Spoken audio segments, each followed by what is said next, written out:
What is going on, everybody? We are back for another episode of Tornado Tag on a special election day. So we're going to be I think it's time to make a call. Minnesota goes to the body, Monsoon. Yep, we are going to be doing Jesse the Body Ventura today because he's a pro wrestler who crossed those political lines, and he was the governor of not California. No, that was Schwarzenegger. They were in a movie together once. They were in a movie together, yeah. Huge thank you to Anastasia for becoming a member to the channel. It doesn't tell me what tier you picked, so thank you. And then we got a whole bunch of love in the chat with the members using their fun emojis. So that's pretty cool. Thank you guys so much for tuning in. So I have election coverage going on right here on my screen. Also loves all conspiracies, not just 9/11 conspiracies. Jesse the Body, he's into all that stuff. They call them red states because they're covered in thermite. Yeah, he's he has special clearances. He can get into cleared areas because he's a Navy SEAL and he was once a governor, so he gets access and he knows also things. Also a mayor. Yeah. People always but now he lives off the grid in Mexico. Yeah. He's one of those. I wonder if he was just one of those guys that actually did it when they say, "Oh, if the candidate I don't like wins, I'm leaving the country," and then they actually did. Yeah. He's like, I'm out of here. But so we'll try to keep political talk as much as we. It's election night. We'll talk whatever we want to. I despise all politicians are corrupt. I agree. I totally agree. It's not looking good. It's not looking good tonight. Yeah, it looks like we're gonna have 4 years of pretty interesting stuff. But so BP, current day wrestling stuff. If anything catching your eye, any news out there or anything going on? Well, we had Crown Jewel. Crown Jewel was the big premium live event over the weekend. Did you watch it? I did not. I totally forgot it was on. I thought it was on later for some reason. By the time it was on, I realized it was on. I would have been like halfway through the Cody Gunther match, which I should probably go back and watch. I'm sure it was good. But those shows always feel like kind of non-canon to me, even though I know they do some storyline stuff. They'll do title changes here and there, but this one is like, oh yeah, the winners get this gigantic title, which by the way is staying in Saudi Arabia, and isn't moving along with them, and then it's just a strange show usually, and not just because of the whole political stuff surrounding them being in Saudi Arabia, just because they try to load the cards but load them in a way where it doesn't really have much bearing on the rest of stuff that's going on in WWE, which is always very strange. So then there's the whole issue of releases too. Well, not fully releases, but we also had some things where they were letting a few people go, and then there were other people, one other person where they weren't fired, but they weren't renewing their contracts. So it looks like they did release Indy Hartwell and Tegan Knox, and they have told Baron Corbin that his contract will not be renewed when it expires in, I believe, in 90 days. Yeah, did you see someone said that they dropped the ball on Baron Corbin, and he tweeted back, I agree. I was like, Baron Corbin was in a weird spot. Because he was in NXT at a point where it was very difficult for you to get over in NXT if you were not a Ring of Honor guy, or not just a Ring of Honor guy, but like an indie darling, or a guy who was a star in TNA. He was one of those guys where he was kind of the prototype for what they do now. He was a football player. He was a guy who had a lot of potential, but it just wasn't the right time for him. Where if he came in, if he was, in his 20s now, if he was coming out of the NFL now, when the pipeline is primarily football players, shot putters, gymnasts, and things like that, I think he would have had a better time acclimating to this WWE. And he was one of those guys where the quote unquote smart crowd was never going to get behind him because he was never like that indie darling. He wasn't like this Bryan Danielson type worker, but I always thought he was a very effective heel. And yeah, I think they definitely could. He's a guy who, no matter what kind of garbage they threw at him, he did his best to get it over. He was a decent wrestler, and yeah, he did have a few pay-per-view main events with Seth Rollins, and that was kind of the peak there. He had a good run with Roman for a little bit, but it was when the booking was at its absolute worst. He was also a guy, you know, when he was a focal point, it was when the booking was really bad. Like, yeah, really. I thought he was someone that a lot of people looked at very highly in the company. You would always hear that. Yeah, but I feel like also like he may have lost a lot of favor when Damian Priest popped up, because they were both like the same size and can do the same things, except Priest had maybe a better look. Yeah, and Corbin, there may have been that perception like, oh, he's already had his run, he's already had his opportunity, he already had a shot. Absolutely. Sorry, busy day at work. Indy Hartwell, I can kind of see tons of injuries. I think tore her knee like 2 or 3 times. That was Tegan Knox. Tegan Knox. Yeah, a lot of injuries there. So I can see like the upside to her is like, ugh, she comes back and then she's hurting her knee again. That's a lot. Yeah, and it's a shame. Yeah, I know she had the one injury in the Mae Young Classic when there were reports. I don't know if this was ever something they substantiated. I doubt they would ever say, yeah, that was the plan. But there were reports that the plan for her was to win the second Mae Young Classic. And she tore up her knee in the quarterfinals, and they had to call the audible and go with Toni Storm. And now they're both out of the company. So she's somebody that could very well, no pun intended, land on her feet, even with the injury history. Hopefully her knee is fine. And the 2 ACL injuries. And I think it's also with her and Indy, I think it's also an issue of they realize that they have a locked and loaded women's division right now. You already have a lot of deep talent. You have Rhea, you have Bailey, you have Io Sky, you have Kairi Sane, Asuka will be coming back from injury soon. You have Bianca Belair, you have all these people, and then in NXT you have Julia, you have NXT stacked. Stephanie Vaquer, you have Roxanne, you have just a ton of top people there. Everybody, the fact that they're going to sign Jordan Grace when her TNA contract is up is the worst kept secret in wrestling. Yep. And who knows if they could very well say, hey, you know what, we're going to raid Stardom, we're going to take more of their people, or it's one of those things where they could be looking to aggressively acquire for their women's division. If you're going to do that, you have to cut some people. Yeah. Indy, I'm shocked with. I thought Indy was really, really good. I liked Indy a lot. So do I. I think the only problem with Indy is I think her and JCJ look exactly alike. I think if you put them in the room together, I think not JC. Yeah, JC's the one on NXT. JC Jane? Isn't it JC Jade? No. Am I wrong with that name? Cora Jade? No, hold on. I got you. I believe Indy is Aboriginal. And JC Jane is Caucasian. I think they have a very, very similar look. Hold on. If I'm not saying her name wrong, that would be terrible. Well, there's a Cora Jade and a JC Jane. JC Jane, I think I'm talking about. JC Jane kind of looks like Britt Baker. No, I think JC Jade looks like yeah, now I'm getting the names thing. But yeah, I think they look super similar. I'm a fan of her though. Like, I'm shocked they got rid of her, but in the chat they said I'm surprised they didn't drop Raquel instead of Indy. Yeah, I would have, no disrespect to Raquel, but I would have definitely kept Indy over Raquel. This is me. Yeah, well, Raquel's got size. Raquel is always going to, people with size, or even without Vince McMahon, they're always going to have a leg up, especially because that's her gimmick right now. She's going to be Liv's heater. Yeah, and it sucks because like I feel like she's got her way to the top a couple times, and every time she gets to the very top, it just doesn't work out for her. And I feel like out of all the muscle bound powerhouse women on the roster, I feel like she's the least excited. Like the fans are least behind her.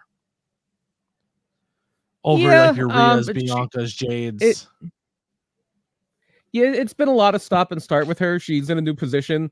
I'm sure if they ever do a thing where she turns babyface on Liv, she'll get over with it. But she's probably going to get an opportunity to run with it. I did like it. I did have a soft spot for Indy Hartwell. I loved her interplay with Dexter Loomis. That was always fun. Yeah.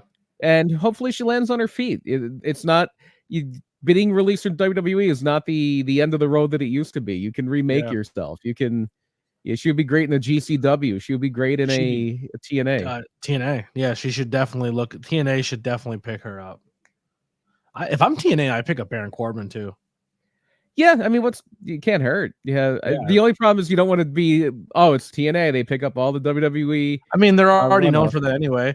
Like, yeah, no disrespect. Or I'm not saying anything negative. I mean, maybe a little bit, but I don't mean it maybe that way. But like the Hardy Boys, they wanted to be major players in AEW and wanted to dominate the tag team division. And AEW is like, you're not putting good matches on. We don't see the same vision you see.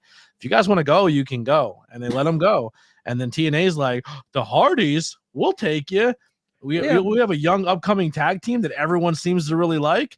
You're dropping the titles to Matt Hardy. And then Matt Hardy, unfortunately, injures Chris Bay. You know what I mean? Like, that's an unfortunate thing that happens in wrestling. But I mean, like, if you've watched the last 2 years of the Hardy Boys, like, they didn't look amazing. They looked pretty reckless.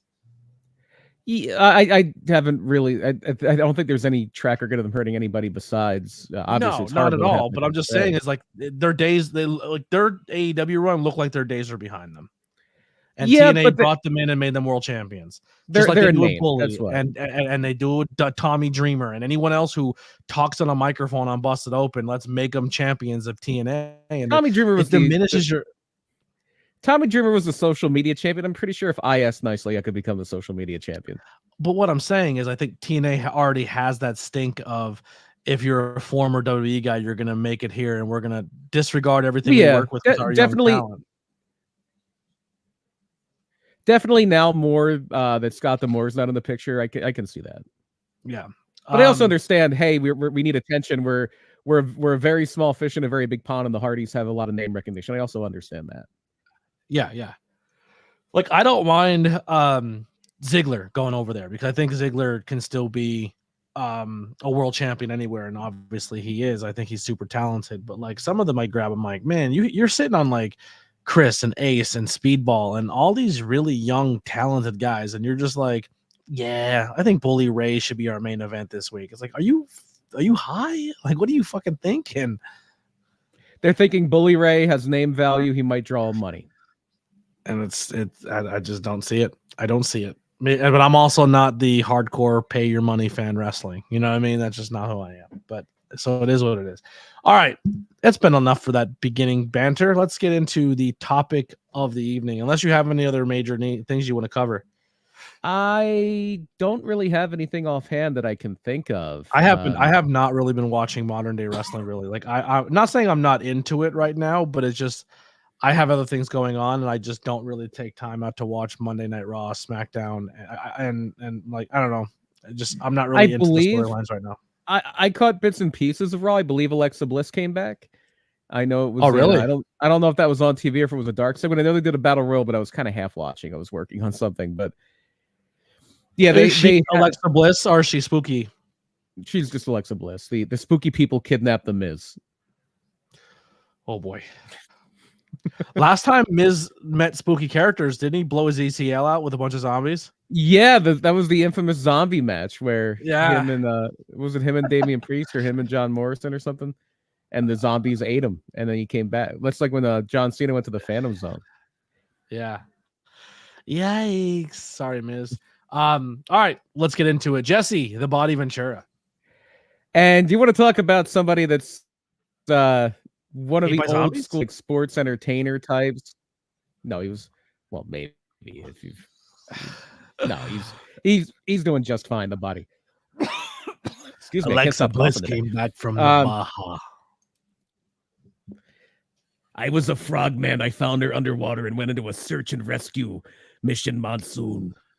So that is for 30 hours long. That's a Navy SEAL trick that we learn in the Baja. So Jesse Ventura, believe it or not, that's not his real name.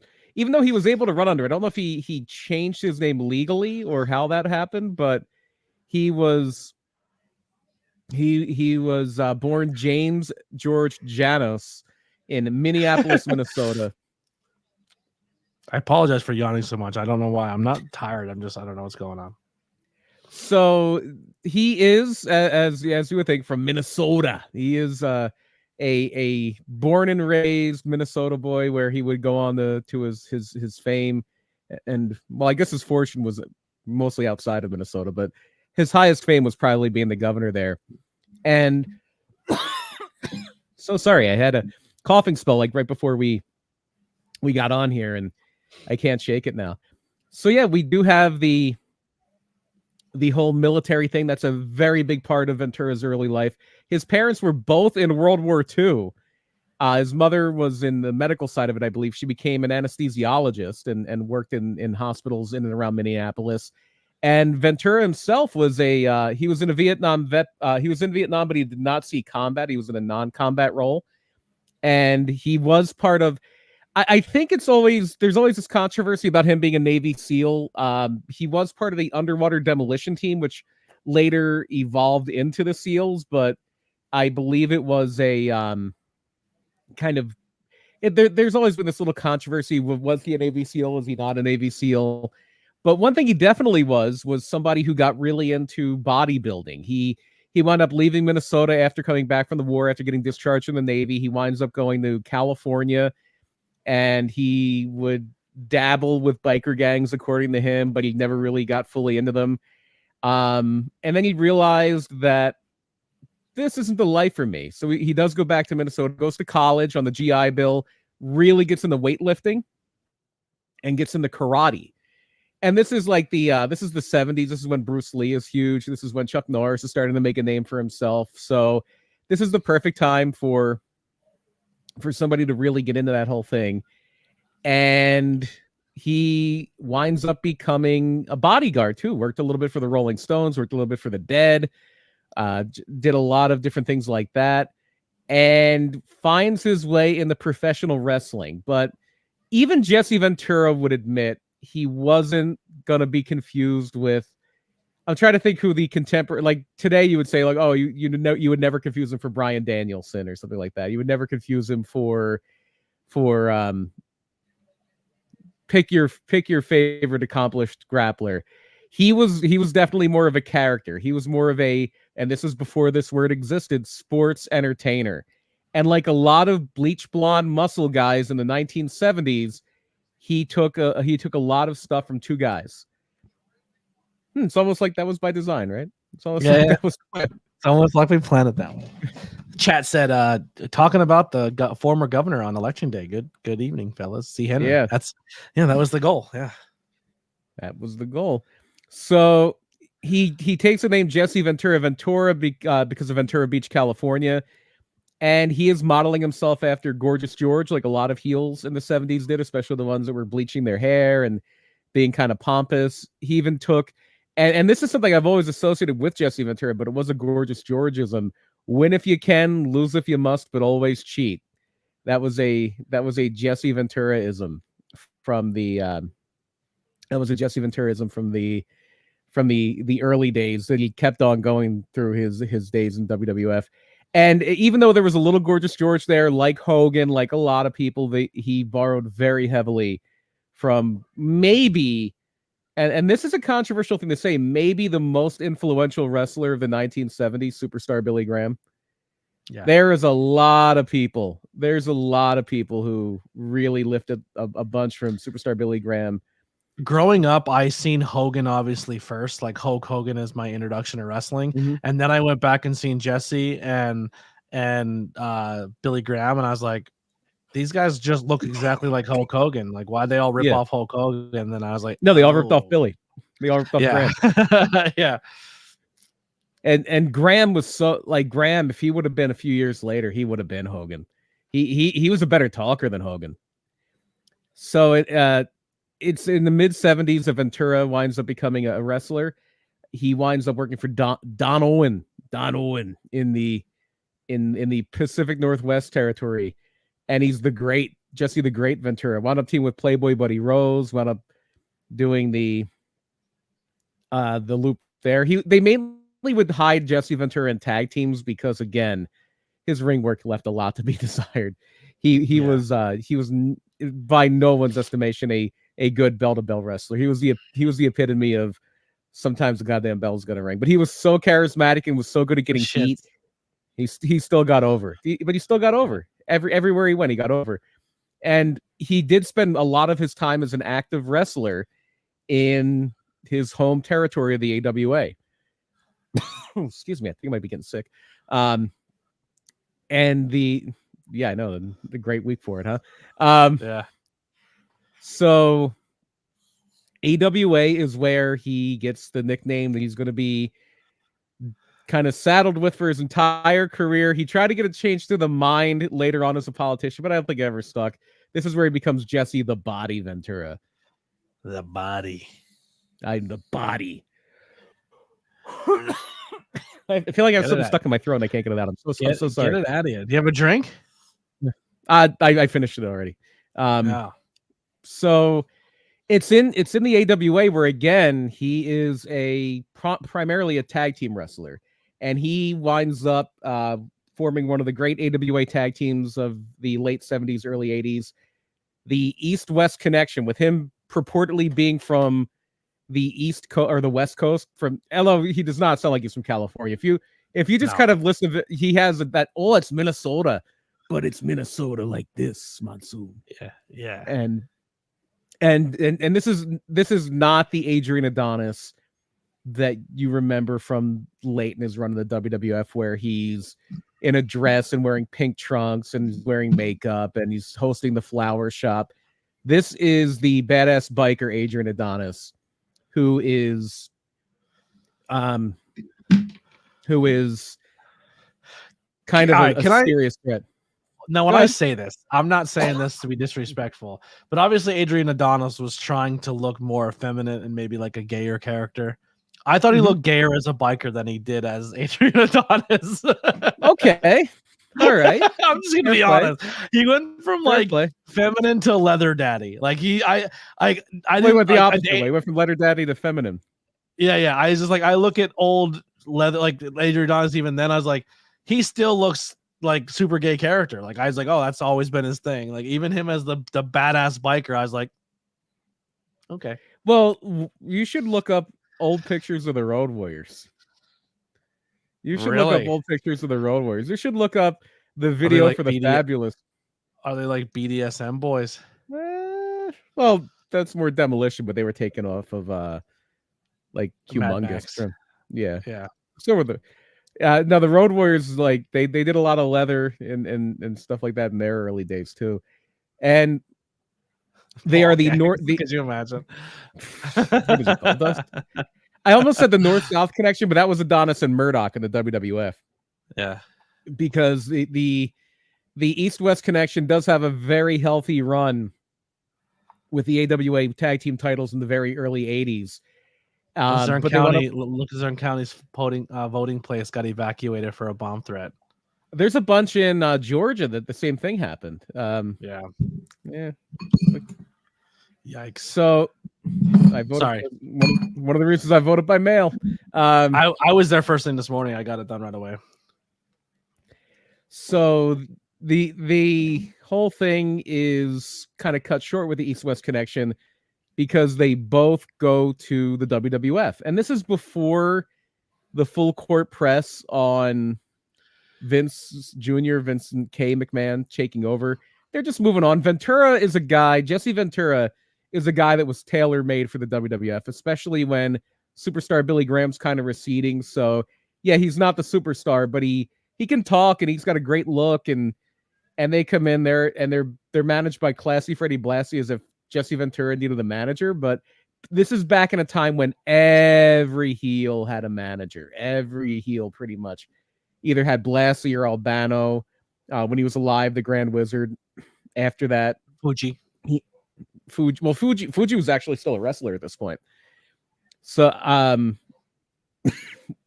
eventually it would be Heenan when Heenan jumped over. Yeah.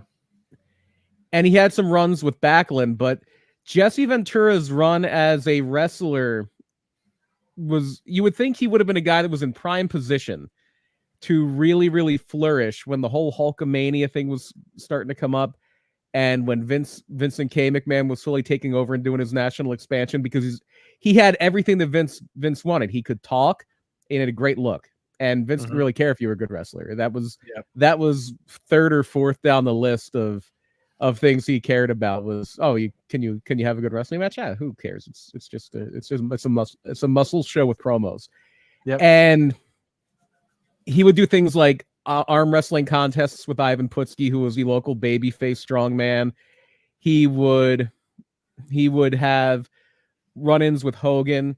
I know they infamously, because this is on one of the early Hulkamania VHSs, when they came back to Minnesota, one of the tricks Vince would do is if he would poach a guy or poach a few guys, he would have them in the main events when they would come to that town. So if he stole Randy Savage from Memphis, when they're running Memphis or close to Memphis, they're going to have Randy Savage high up on the card. If he stole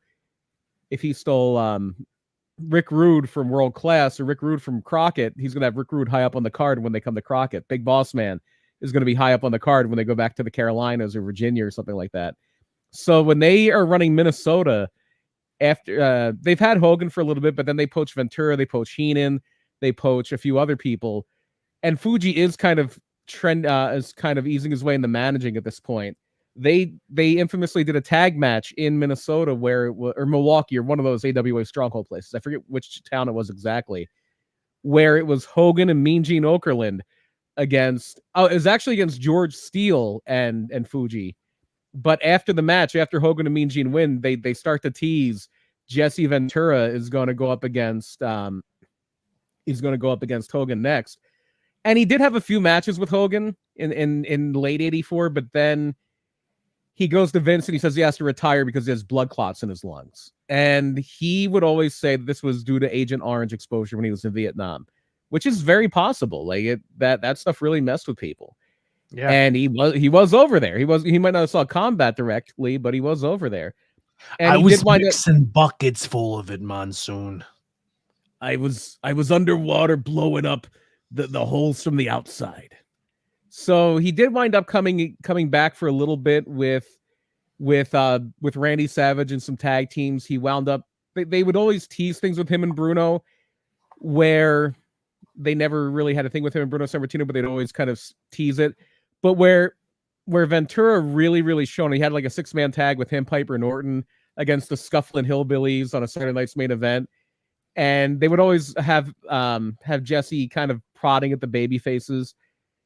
But the real thing where Jesse Ventura really shined in the WWF, and what he's probably best known for to this day as far as wrestling, was when he stepped away from the ring and found the role that he was born for, which was, and I love Bobby Heenan. I think Bobby Heenan's the best manager ever. I think Jesse Ventura is the best color guy in professional wrestling history. Not play-by-play guy. No. But as far as color commentary, because he knew when to rein it in, he knew when to be serious a little better than Heenan did. He also knew how to be, and this is, I feel like Taz is good at this as well. I think he's better than most. Some wrestlers don't know how to turn off I'm a tough guy wrestler and be a commentator. Like, a lot of wrestlers get on the booth and they're like, "Oh, I'd kill this guy. This guy's garbage. Sure. Like, I'm better than everybody." And the Body didn't really do that. He didn't put himself over the talent. Like, if you were out there performing, he made it about you. Mm-hmm. Where sometimes wrestlers have a hard time doing that. It's especially an issue for active wrestlers. Active wrestlers struggle with that a lot. Yeah. Absolutely. I think Gorilla and Body are better than Gorilla and Heenan, and I love Gorilla and Heenan. Like, a lot of when I look at my color, I pull from Jesse and Bobby a lot. And Heenan and Gorilla were untouchable in the studio. Like, their studio stuff, when they could be like just more of a comedy team, is nothing can touch it. Nothing can touch it. But and Monsoon and Ventura really did have a really strong kind of chemistry there, because they were both ex-wrestlers, and they would both have that thing of like, I respect you, but if I have to fight you, I will. If I have to fight you, I will. So I'll bite your ear off. No, I'll bite your ear off, Monsoon. Listen, Gino, And I love that he just called him Gino or Morella. I don't think he was ever said Morella because he had Joey Morella as a referee, but he called him Gino Monsoon. Yeah. And they in the chat, are people watching later on? I'm trying to do this a little more too to get some engagement, but in the chat, or if you're watching this later on in there, leave in the comments, who's your favorite commentary duo, and is Jesse high on your list? Yeah, he's incredibly high on my list. He's way up there. He's way up there. How do you rate Ventura with Vince on commentary? Vince is doable on commentary because Jesse's that good, but it's not as good as Jesse and Gorilla. Yeah, Vince. I don't like Vince on commentary.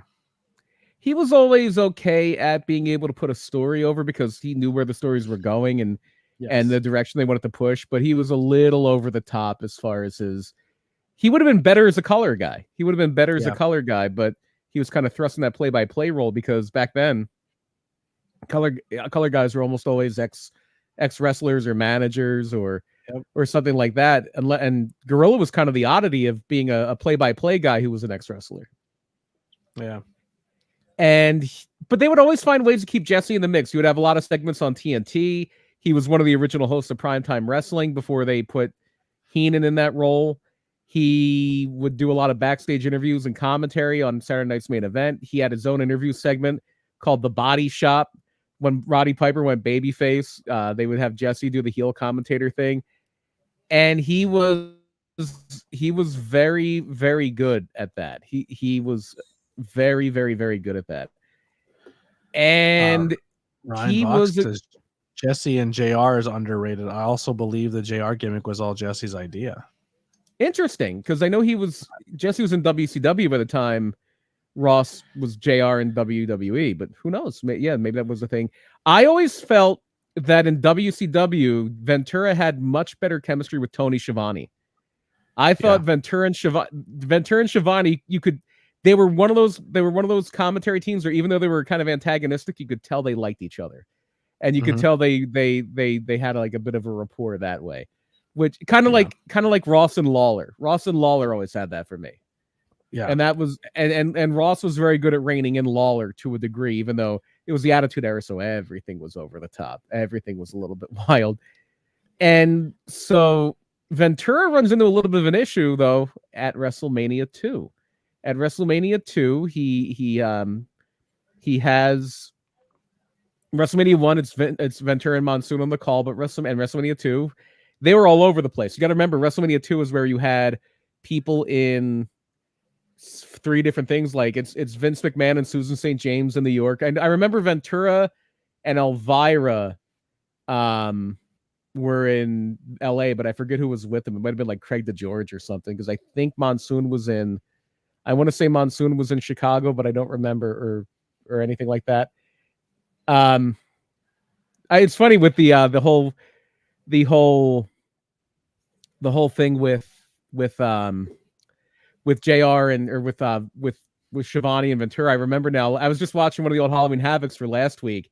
I think it was 93, because by 94 Heenan's in there and Ventura's kind of gets shunted to the back, and by 94 Halloween Havoc, Hogan's in and Ventura's out of there. So after Hogan came, we'll get to that later. But after Hogan came to WCW, Ventura's gone, and we'll get into why in just a second here. Yeah. But there is a thing for the announcers. That was a Ventura, Elvira, and Lord Alfred Hayes. So I forget what Jesse was wearing. He was wearing some kind of, I think he was wearing like a Bill Clinton mask or something. And then Schiavone was dressed as Jesse Ventura. He had like a bald wig on and the painted on goatee, and he was doing a Ventura impression. He could just tell they were having fun with it. They were just having fun with it. And Ventura was a guy, I don't know if he was the first, but he was definitely a guy who I think Piper may have done this in like Mid-Atlantic, or there may have been some people elsewhere. But Ventura was a guy who really, really made the heel commentator a thing. Really, really popularized the idea of a heel color commentator. And at a point where a lot of people are neutral, and a lot of, especially Vince and Gorilla. That's why he worked so well with those two, because they were just cheerleaders for the good guys. Ventura was a cheerleader for the heels. And he also wasn't afraid to make an idiot out of himself too. Like he was like dressing weird and dressing flashy or doing silly things. Like he knew how to he knew how to be over the top, and He knew how to be over the top, and he knew how to really, really be a guy who would get himself over. He knew how to get himself over as an announcer, and he knew how to stand up for himself. And he knew his worth, which not a lot of people did back then. To the point where we just talked about WrestleMania 2. We just talked about Ventura and Hulk Hogan. They were kind of close. They were both like bodybuilder guys. They had both come up in the AWA. They had some common ground there. However, as WrestleMania 2 is coming along, Jesse Ventura is like realizing, the WrestleMania 2, there's a lot riding on this. This is our perfect opportunity to get a union here in the WWF. And he's reaching out to people. He's trying to, because if we say, hey, we're not going on without a collective bargaining agreement, if we all unite, there's no WrestleMania 2. They could still do that to this day. You could do that right now. People in WWE, they're not going to, but you could still do it. You could be an after SAG. They're not going to. No, definitely not. But cowards. But they don't know how to stand up for themselves. It's all because of Hogan. So Hogan stooged me out. That's exactly what Hulk Hogan did. And I know this was part of that Mr. McMahon documentary, but Ventura was trying to organize meetings to get this union going, and Vince caught wind of it, and that was that. That was into that. Ventura was kind of forced out a bit there. However, there was such demand for him, especially with Saturday Night's Main Event. Dick Ebersol really wanted them on there.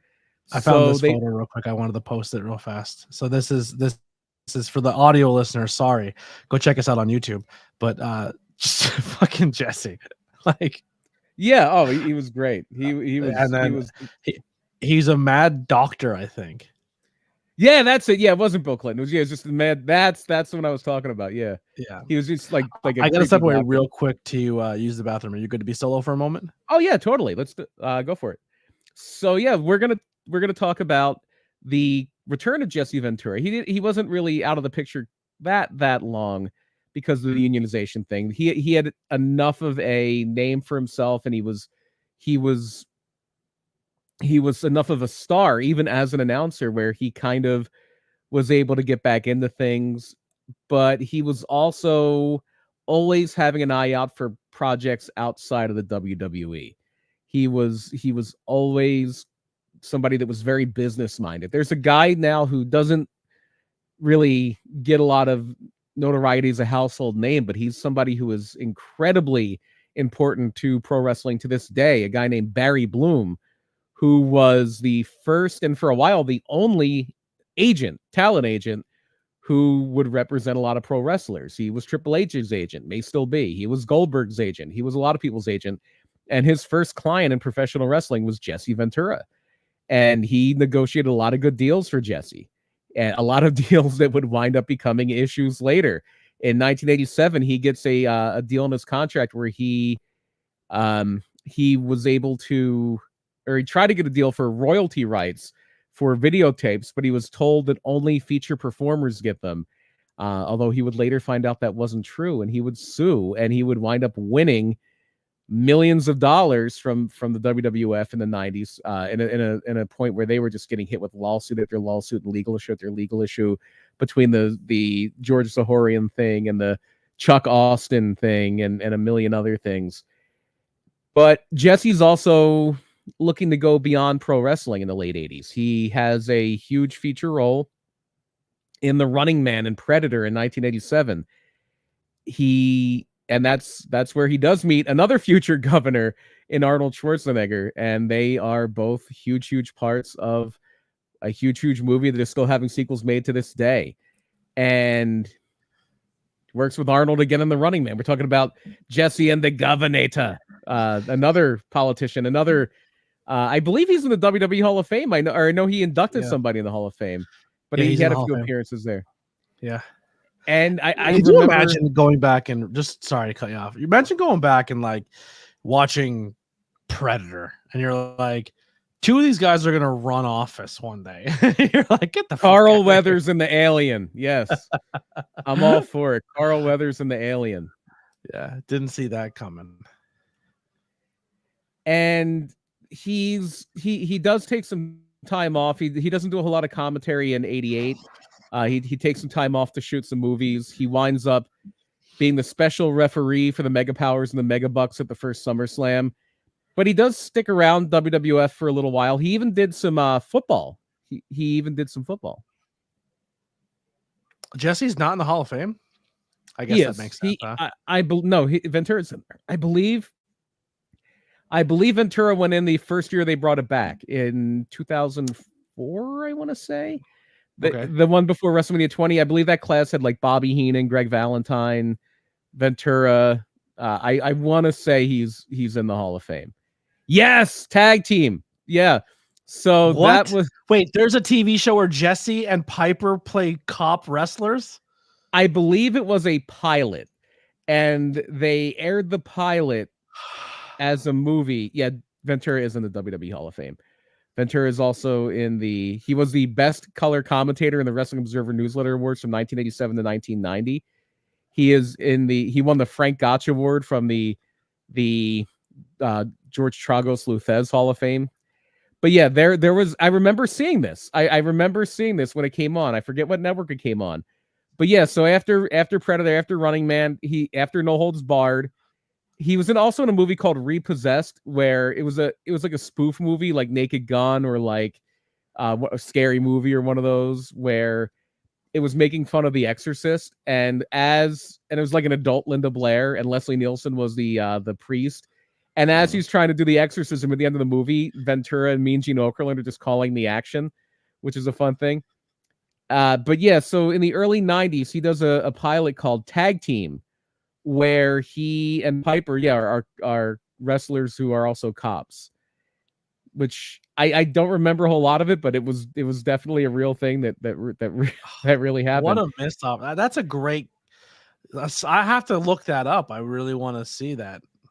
That was also around the time he was in. I believe it was a Miller Lite ad, because I want to say he had like a gold. Right. He had like a gold bandana, and in black sequins it said "Less filling tastes great."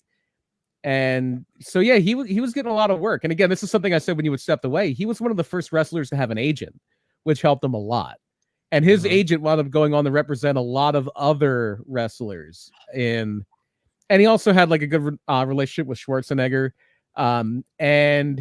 But he had a deal to do a wrestling game with Sega in the early 90s, which would have been on the Genesis.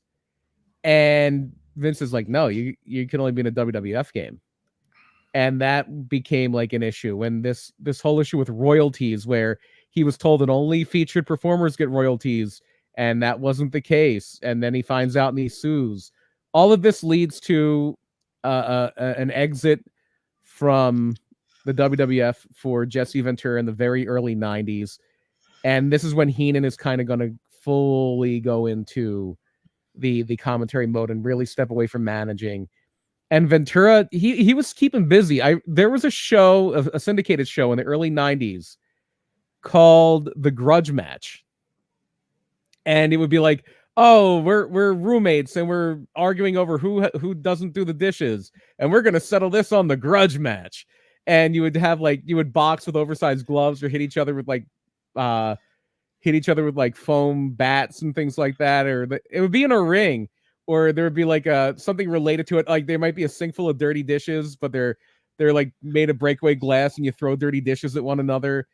And so there was a bar like near the Hazleton, Wilkes-Barre, Scranton area, I believe, that used to have amateur boxing night, where you can show up and like sign up and fight your coworkers or fight your boss, or like bring someone you want to fight and agree to fist fight in a boxing ring.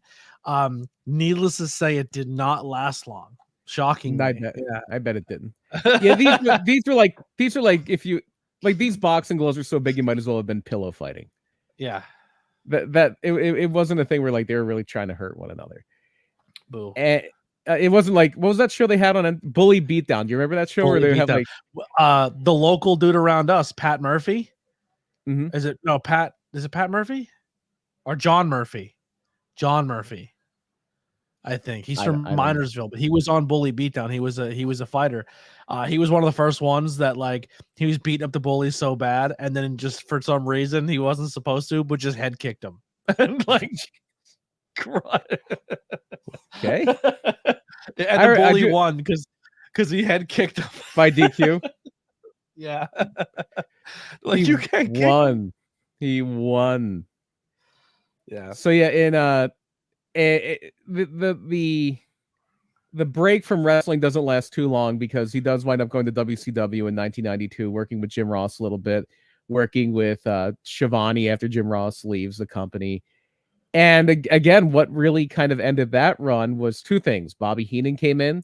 So now you have two top heel commentators.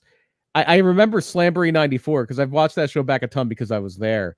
And Heenan's commentary for a little bit, and then Ventura's doing backstage interviews. And then for some of them, at least for the Nasty Boys against Cactus and Max Payne match, Ventura's the commentator. And they say that he was released because he fell asleep during a taping, but Hogan was coming in. And Hogan was going to look for any reason to get rid of Ventura. And they had Heenan. And so, yeah, Ventura wasn't long for that world after Heenan was there. And so at this point, and somewhere along the way, I believe it may have been while he was still in WWF, but he became the mayor of Brooklyn Park, Minnesota. It was, from 1991 to 1995. So it was after he had left. It was while he was working for WCW. He was the active mayor of Brooklyn Park, Minnesota. And just a little tiny town outside of Minneapolis. And he was also, I believe, on the radio. He just did talk radio for a little bit in Minnesota, like local talk radio. But by 1998, the Reform Party is a thing. The Reform Party, I just watched the whole big thing, and Ventura's a huge part of it. The Reform Party was started by Ross Perot. After the 1992 election, he did really well. He got like 18% of the vote in the 1992 presidential election. And he wound up getting a lot of federal matching funds, but he couldn't really use them unless he got a party. He needed like an actual political party to be able to use any of these things. And so he starts the Reform Party, and not a lot of people had a lot of success in the Reform Party. Jesse Ventura winds up becoming the Reform Party nominee for governor of Minnesota. I believe the incumbent governor was either term limited or was like stepping down. So you had Norm Coleman, who I think wound up actually becoming the governor later, who was the Republican. He was the mayor of St. Paul. You had Skip Humphrey, his father was like the guy in Minnesota, Hubert Humphrey. The Metrodome was named after him. And then you had Jesse Ventura, and his whole thing was these two are career politicians. These two are empty suits. I'm the only real change here. Don't vote for politics as usual. He had really out there commercials where he had like the Governor Ventura action figure, and it was like knocking out the special interest groups and things like that. And he talked about how I don't want to be Jesse the Body. Blueprint. He did. Well, actually, Ross Perot wrote the blueprint. He showed you could win. He showed you could win with it. Yeah, and he did. He shocked the world. He shocked the world and won the governor's race in 1998, I believe. He was 1998 to 2002, I believe. Overall, has he looked as a successful governor? No, he was. There is from what I understand, there is a reason that he did not run for re-election, and the main reason was it was pretty clear that he would have lost badly. He was a bit inexperienced. He didn't even run for governor again. But it was something where he was for a while one of the few third-party candidates. I mean, now we have two independent people in the Senate. We have Angus King in Vermont. We have Bernie Sanders or Angus King in Maine and Bernie Sanders in Vermont. And Minnesota is always one of those states where they kind of march to the beat of their own drummer. And it was close. He only won the election by like 2% of the vote, 2.5% of the vote. Oh, wow. But yeah, he did kind of shock the world. It was a 3-way race, so that's not an insignificant amount of vote that he had there. Yeah. But it was that whole thing of like the wrestler, what? The Jesse Ventura, the wrestler, is the governor of Minnesota. And a lot of people thought he was grandstanding. A lot of people thought he was more worried about being Jesse Ventura, a celebrity, than actually running the state. I know he did get a lot of flack because in 1999, and this brings it back to wrestling. In 1999, he Bernie Sanders was reelected. In 1999, while governor of Minnesota, he wound up refereeing the main event of SummerSlam between Mankind, Steve Austin, and Triple H.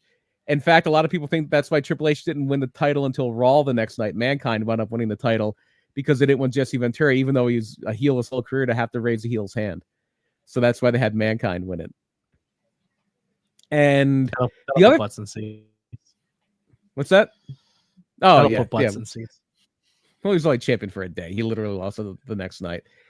And then he got even more of a backlash for later on in his term, toward the end of his term. And I think at this point he'd already kind of made up his mind and may have even announced, I'm not running again. But in 2001, he becomes a commentator for the XFL. That's right. Hit the first season, right? The first season of the XFL. Initially, it was him and Matt Vasgersian, who does a lot of baseball and has done a lot of baseball video games and things like that. Mm-hmm. But as it went on, he wound up they wound up putting Vasgersian on the B game, and he wound up doing XFL football with Jim Ross. Yeah, for a lot of that first year. And that was another thing where people got a little upset with Ventura that he was leaving the state to go call football games while he's the governor. Who's the player or thing about the first season of the XFL that stands out for you more than anything? Oh, he hate me easily. He hate me 100%. It's he hate me. and then he wound up playing for the Eagles. Yeah, he wound up playing, and I think he played for the Panthers for a bit too. But yeah, Rod Smart, he hate me is. Even though the other, like Tommy Maddox was a league MVP, wound up playing for the Steelers, wound up being their starter for a few years. Yeah, it's absolutely he hate me. Absolutely 100% he hate me. He hate me and the ball are the two things that stand out for me first season. And the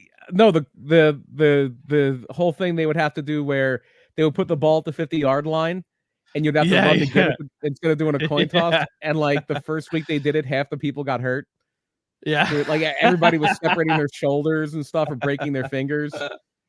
Oh, the XFL was wild, especially that first XFL. And how Lorne Michaels, the guy who runs SNL, was livid with them because the second week they did it, they had all these technical glitches, and the game went into like double overtime or triple overtime because they had like college overtime rules, and the game went on forever. The game was still on almost like around like midnight. And it was supposed to be like Saturday Night Live's one of their big episodes. Like Jennifer Lopez was going to be the host of it. It ruined the ratings. And it wound up not going on the air. Like usually SNL, I think, was on at like 11:30. It was like well after midnight when SNL got on the air. And they say Lorne Michaels was fuming.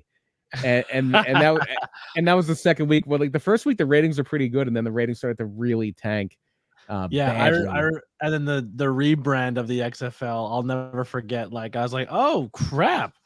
DC's got a team, baby. They're dominating. They're killing everybody, blowing everybody out. I go to Pilgrim. I'm going to watch the XFL championship. I'm going to see Washington as a adult win a football championship, and they get blown out by one of the worst teams in the league. Oh, football. Like gets destroyed by the worst team in the league in the championship. Like this team shouldn't even have been in the championship game. Yeah, they're like 4-12 or something. Well, that's the thing with those small leagues. Sometimes like a bad team will sneak in. Yeah, sometimes they won the whole goddamn thing. So Ventura back this year? Well, it merged with the XFL merged with the new USFL, and they now call it the UFL, and which was another league that didn't last too long. They came back, but they only kept like half the team. They kept half the teams from the XFL and half the teams from the USFL, and I lost interest because they didn't keep the Philadelphia Stars. Did they keep DC Defenders? I don't remember if they did or not. I believe they may have. I know they kept the XFL team I liked was the St. Louis Battlehawks. That was my team from the XFL. Great name. And I only like them because they have wings on their helmet. It's like it's a sword with wings, which is weird. Yeah, they're still around. It's the Birmingham Stallions, the Houston Roughnecks, the Memphis Showboats, the Michigan Panthers, the Arlington Renegades, DC Defenders, San Antonio Brahmas, and because the Rock owns the league, and the St. Louis Battlehawks. And the reigning champions are the Birmingham Stallions. Yeah, terrible. Yeah, no stars, and I'm done. Yeah, no thank you. No stars, no thank you. So and Ventura, yeah. So Ventura winds up taking that admission in the WWE Hall of Fame in 2004. In 2009, when they're doing the Raw guest host era, the whole thing where they have a guest host every week, they do bring in Ventura and they have him say, I'll be in here, but I want you on commentary with me for the main event. And he has the main event commentary for the episode of Raw he's on is Ventura and Vince McMahon, and he makes Vince McMahon wear the old suit from the 80s. And it's actually a battle royal where the winner it's all people who have never been WWE champion before, and the winner gets a shot at John Cena at tables, ladders, and chairs in a tables match.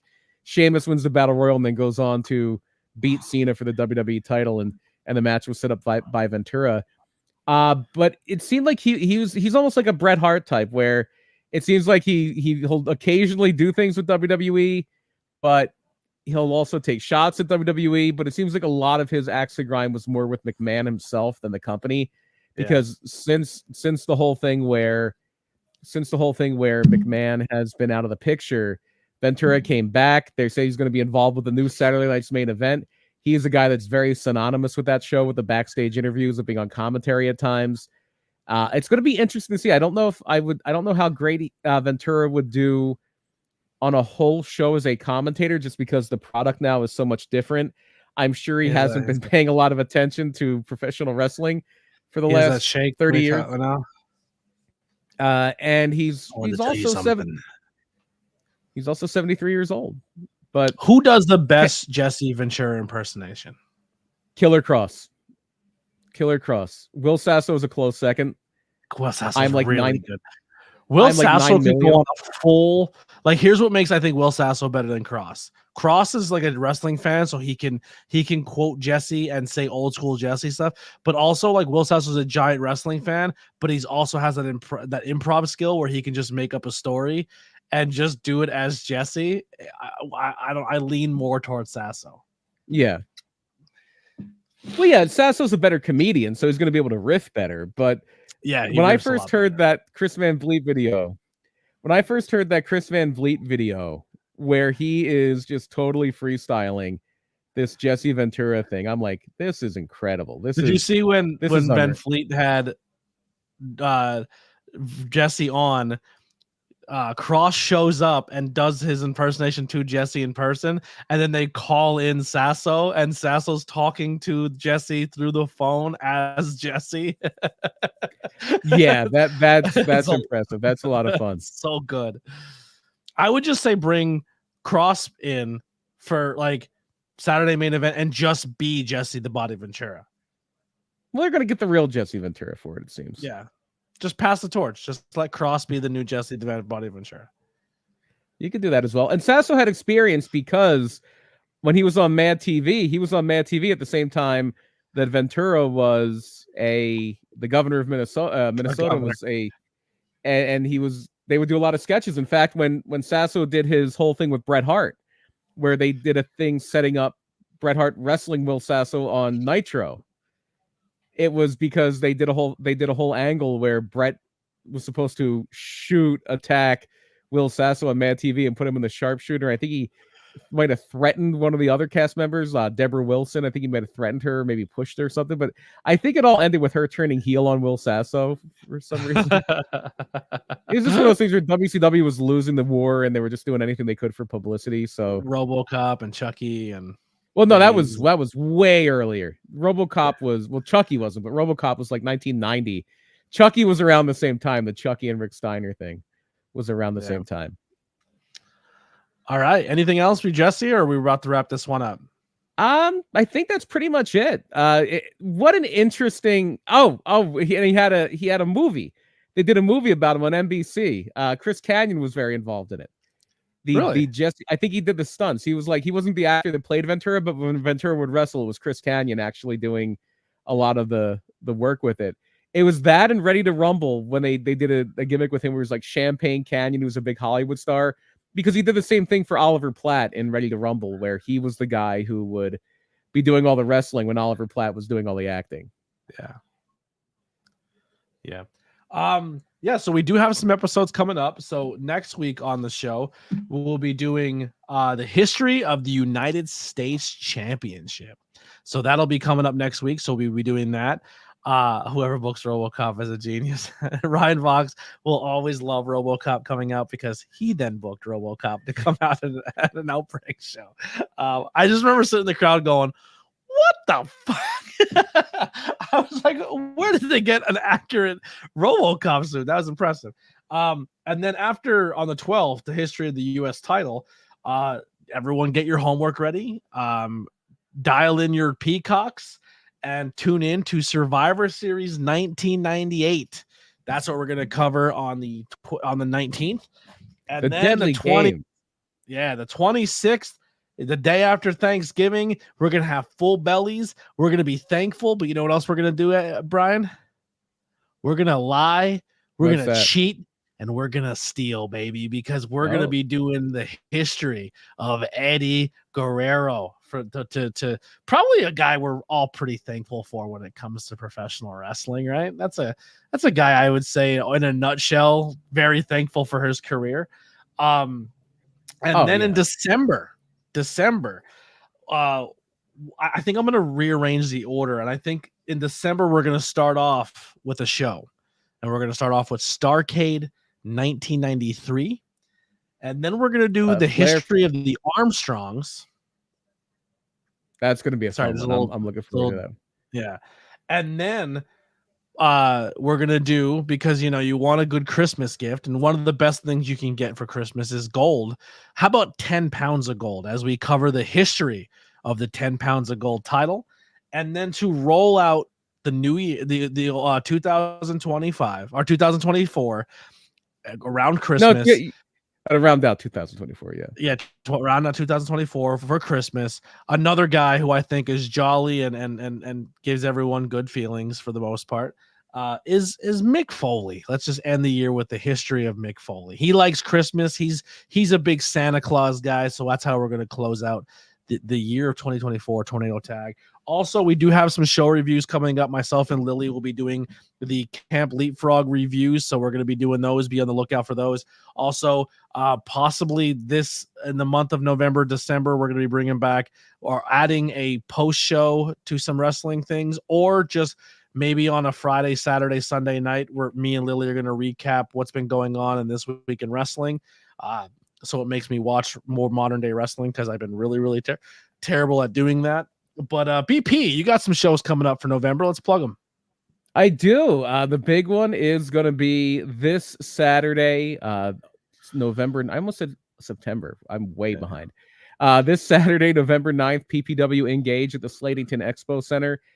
A lot of fun stuff happening there. I was supposed to. I'm going to announce it on this thing as soon as we get off here. But I'll give everybody a sneak preview. We're going to announce a match that I think could be the show stealer tonight. I think it's the last match we have to announce. We were waiting to hear if somebody was going to make it. It looks like they're going to be doing some other stuff that's going to be a lot of fun, and I hope they knock it out of the park. But we are going to be doing a big three-way triple threat with Diego Hill, who has been wowing the PPW audiences all year. Mark Alexander, who has taken the ball and really run with it this year, and a new guy that I'm very excited to see in PPW, Christian Robinson. Diego Hill, Christian Robinson, Mark Alexander in a triple threat match. I'm a big Christian Robinson fan. I'm going to try to get him on the podcast before the end of the year. Yeah, no. So that's one I have circled. I have asterisks next to it. I cannot wait for that one. It's going to be a lot of fun. It's going to be a lot of fun. And then you'll be doing some stuff, maybe, or just possibly hanging out with AXW at on the 16th. Brewfest, yeah. Schuylkill County Brewfest, yeah. I have to kind of hammer out what the role is going to be, if anything. I think it might really hinge on if the show is being filmed or not, which is kind of up in the air. So yes, but even if I'm there as a fan, it's going to be a great show to be there as a fan, have a few drinks, watch a few matches, and it's 5 minutes from my house, which I can never feel too bad about. Can't go wrong with that. Can't go wrong with that.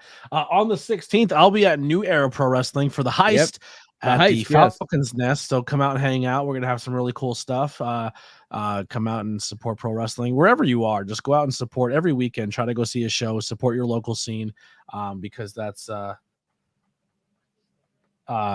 important. That's important to do. Anything else we got going on? I don't think really anything else when it comes to wrestling. If you are super local in certain areas here, I think it's primarily if you have the Service Electric Cable Company, PPW High Voltage is back. For a while we were doing a lot of best of shows. We were kind of running the same show, our same 4 shows for about a year, or about 2 years actually. We are back with all new episodes. New episode was started this past Saturday. We have a brand new one. It's going to be ready to roll this weekend. What are you filming your skits things on? With what, a phone? No, a camera. The camera we always use. Oh, okay. Yeah. So it's been a lot of fun. I know this week we have a few matches from this past October on Thriller. We're going to have Dio Bando, Baby, and Jermaine Marbury is going to be one of the matches this weekend. We're also going to have Ricky Price and Havoc. That was a really good match. That's going to be on the TV show this weekend. And in the main event women's title match from last month, it wound up being a triple threat. Sammy Chaos, Danny Moe, Nahir Robles for the PPW women's title. That's going to be on, if you're local to Pennsylvania, you have access to WYLN 35. I believe it comes on Saturday at 5 o'clock, but you don't want to watch that one because you want to be on your way to Thriller, which happens at 7, or I'm sorry, to Engage, which happens this Saturday at 7. You want to actually catch that show on Sunday night at 10. So be there live for the show on Saturday and then watch it on WILN at 10. There you go. And just have a PPW weekend. Make sure you go support those companies. Go support PPW. Subscribe to them. Go support AXW Wrestling, Schuylkill County Brewfest, our Brews Giving, Pilgrim Brewing Company. Go check that out. And, of course, our friends over at New Era Pro Wrestling and High Tension Wrestling Network. Lots of good people that are working with us on the scene. Listen, at the end of the day, we're a bunch of dudes who just sit around and talk wrestling, and since then have been given amazing opportunities in this business that we don't take very lightly. BP, you got a little hardware on your side now, right? What do you got going on over there? Yeah, it's not within arm's reach, but yes, the other tag title is here, but it's over there. The tag title is now in BP's possession. Are you bringing it to PPW? I don't know. I got to carry a lot of stuff to PPW, and you don't like carrying the belt.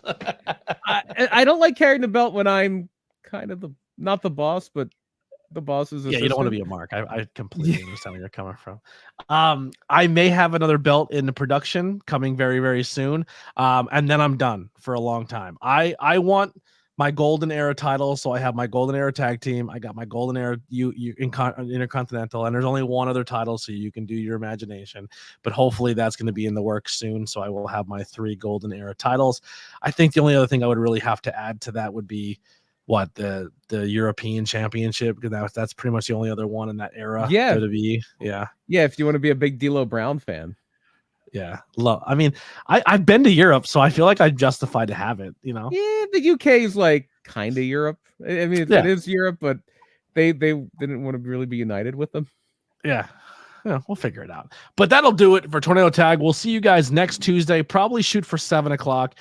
Getting out of work at 5:30 and sometimes staying a little later and then coming home and trying to eat and wind down is tough. 8 o'clock I feel is too late at night. So we're going to dial it into 7, try to be done at least by 8, maybe run over a little bit into NXT. But tomorrow, make sure you guys check out NXT and AEW are both on the 2300 Arena show, as well as the AEW show. It's going to be a lot of fun. Enjoy yourselves. Election night. Be safe. Love each other. We can all get along, even though we don't agree on everything, unless it's racism, homophobia, or transphobia. And then you can go, I don't care. You can go fuck yourself. I can't get behind you on that. But everything else, I do your thing, love each other, have fun, enjoy and election night. And Thermite, as we talk about one of the first wrestling politicians of all time. And one of the better that'll do it for us. One of the better wrestling politicians. But yeah, we'll see you guys next time. Thank you guys. Honestly, thank you all so much for continuing to support. Our numbers aren't amazing, but the ones who are always here and supporting means the world to us. Word of mouth, tell people we exist. We're really trying to stay consistent and build back up our audience. We are on all audio platforms, so if you have a moment, go over and listen or subscribe over on Spotify, Apple, whatever platform you use. And also, if you have a couple extra bucks, throw it our way for some merchandise. We got some t-shirts on TeePublic or Teespring. And if you do grab any merchandise, take a photo of it and send it to us, and we can plug you and support you and show you love for doing that on our social medias. Unfortunately, no more Discord. So if you want to check out the Discord, head over to Raz. Raz has got a new Discord. You can go do it. I don't run it no more. I don't want to run a Discord. It's a fucking nightmare. So you guys enjoy that. And that's pretty much it. Follow us on all social media. We'll see you on the next time. Here's Tornado Tag. We're out of here. I want to say hi to Terry, Tyrell, and Jade.